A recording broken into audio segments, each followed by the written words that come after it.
Oi, Elisa, bom dia. Bom dia a todos que nos acompanham. Essa reunião que acontece em Jeddah, na Arábia Saudita, que é a segunda maior cidade da Arábia Saudita e que envolve altas autoridades tanto dos Estados Unidos quanto da Ucrânia. Do lado dos Estados Unidos participam o secretário de Estado americano Marco Rubio, também o conselheiro de Segurança Nacional Mike Waltz e do lado ucraniano, o chefe de gabinete do presidente Volodymyr Zelensky, Andriy Yermak, e também os ministros de Relações Exteriores e Defesa ucranianos, também contrapartes da Arábia Saudita, que tem desempenhado esse papel de intermediação, participam desse encontro. O assessor de Zelensky, inclusive, disse que as negociações começaram de forma muito construtiva e falou que eles estão trabalhando, as autoridades americanas e ucranianas, para trazer uma paz justa e duradoura. Então, ao comentar essa reunião que aconteceu agora no início da manhã, no começo da tarde, do horário local da Arábia Saudita.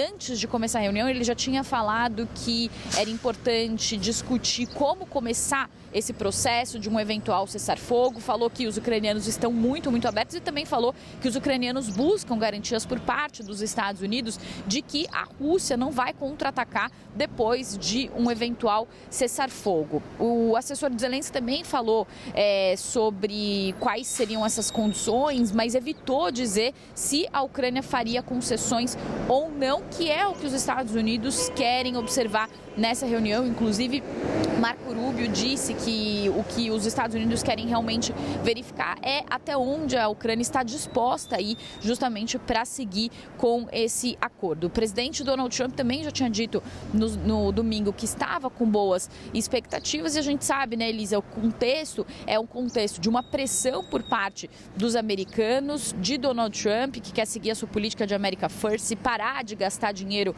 com conflitos externos, e para isso eles estão fazendo uma pressão sobre os ucranianos, inclusive fazendo com que os ucranianos talvez cedam parte dos territórios que foram anexados pelos russos, algo que os ucranianos não queriam, já que os Estados Unidos são alguns dos principais fornecedores de recursos para a Ucrânia e falam que não vão mais fornecer esses recursos se a Ucrânia não seguir em frente e fizer concessões para conseguir fazer esse acordo de cessar-fogo. Elisa. E esse ataque, hein, feito pelos ucranianos, foi por drone mesmo? O que a gente sabe sobre isso, inclusive de pessoas que teriam perdido a vida, o ataque que ocorreu em Moscou?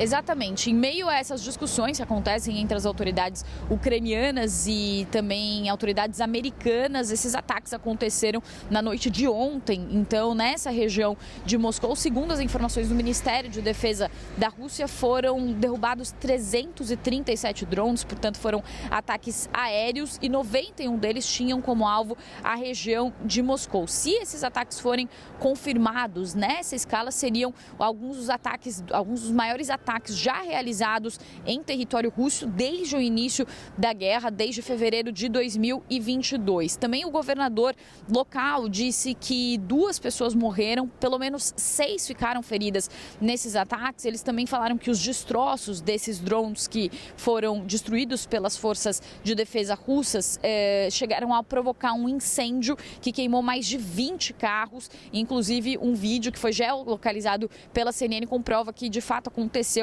esse incêndio. Também 2 aeroportos de Moscou tiveram que fechar por razões de segurança e também 2 aeroportos ao leste da cidade, isso segundo informações da agência de notícias estatal TASS, e também vários voos para Moscou foram afetados. A Rússia também disse nessa terça-feira que retomou mais de 100 quilômetros quadrados de território na região sudoeste de Kursk, que foi aquela região que tinha sido invadida pelos ucranianos. Já havia uma expectativa de que a Rússia retomasse essa região, então a Rússia tem feito avanços para retomar esse território e hoje, Elisa, a Rússia detém 1/5 do território ucraniano, ou seja, 20% já do território ucraniano, depois da invasão que aconteceu lá em fevereiro de 2022, e os ucranianos também relatam alguns ataques e falaram de um ataque, inclusive, que aconteceu nessa noite, mas pelo menos uma pessoa foi morta e 18 pessoas foram feridas, portanto os ataques continuam intensos entre os russos e ucranianos. Volto com você, Elisa.